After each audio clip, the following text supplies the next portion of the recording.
আপনাদেরকে দেখাবো Google drive কি, গুগল ড্রাইভ কিভাবে ব্যবহার করতে হয়, তাতে ফাইল আপলোড করে কিভাবে শেয়ার করতে হয় বন্ধুদের কাছে।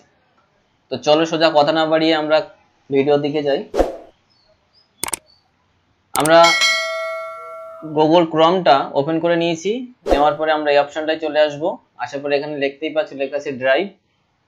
ড্রাইভে আসার পরে এই যে আমাদের গুগল ড্রাইভটা ওপেন হয়ে গেছে।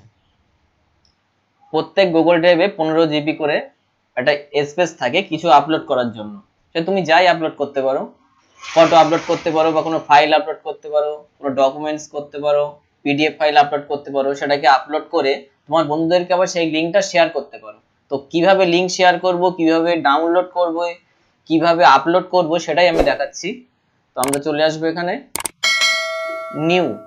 নিউতে আসার পরে এখানে দেখা আছে ফাইল আপলোড, এই অপশনটা চলে আসবো।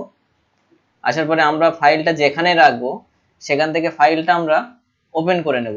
তো আমি চলো ডেস্কটপে রেখেছি ফাইলটা, ডেস্কটপে আমি চলে আসি। আমি এই ফটোটাকে আপলোড করতে চাই, তো এখানে ফটোটা সিলেক্ট করে নেওয়ার পরে ওপেন করব। ওপেন করে নেওয়ার পরে এই যে আপলোড হচ্ছে বন্ধুরা, দেখতে পাচ্ছ তোমরা আপলোড হয়ে গেছে।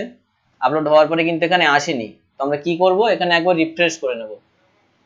রিফ্রেশ করার পরে এই যে ফাইলটা আপলোড হয়ে গেছে। তো এই ফাইলটাকে কিভাবে শেয়ার করব, এই যে দেখতে পাচ্ছ ফাইলটাকে আপলোড হওয়ার পরে শেয়ার করতে হয় কিভাবে দেখাই চলো। তো আমরা এখানে রাইট ক্লিক করব, রাইট ক্লিক করে শেয়ার অপশন, শেয়ার থেকে আমরা ক্লিক করব একবার।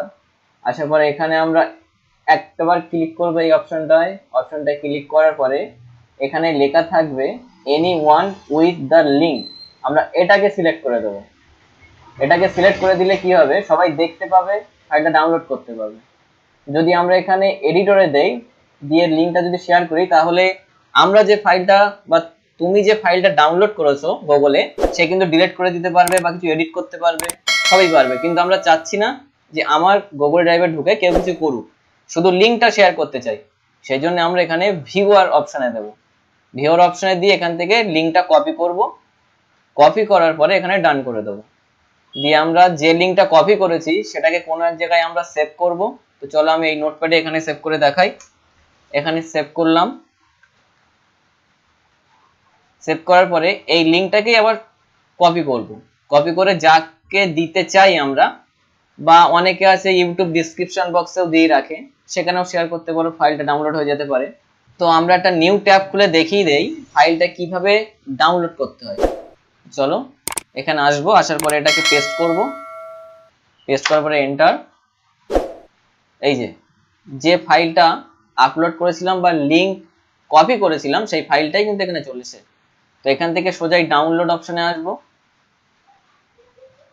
ডাউনলোড অপশনে এসে এই ডাউনলোড হয়ে গেছে, এই যে দেখতে পাচ্ছ। ওপেন করেই তোমাদেরকে দেখাই, এই যে। তো চলো বন্ধুরা, এইভাবেই তোমরা তোমাদের কোনো ডকুমেন্টস গুগল ড্রাইভে সেভ করো, শেয়ার করো বন্ধুদের কাছে, তাতে সুরক্ষিত থাকবে ফাইলগুলো। অনেক সময় দেখা যায় কি ডিলিট হয়ে যায় ফাইলগুলো ফোন থেকে, তো তোমরা গুগল ড্রাইভে রাখলে এখান থেকে ডিলিট হওয়ার ভয় নেই, যদি তোমরা ডিলিট না করো। তো আজকের ভিডিও এই পর্যন্তই, পরবর্তী ভিডিওতে আবার দেখা হচ্ছে। তো আমার ভিডিওটা ভালো লাগলে তোমরা শেয়ার করো, লাইক করো, কমেন্ট করো, আর অবশ্যই সাবস্ক্রাইব করতে যেন ভুলো না।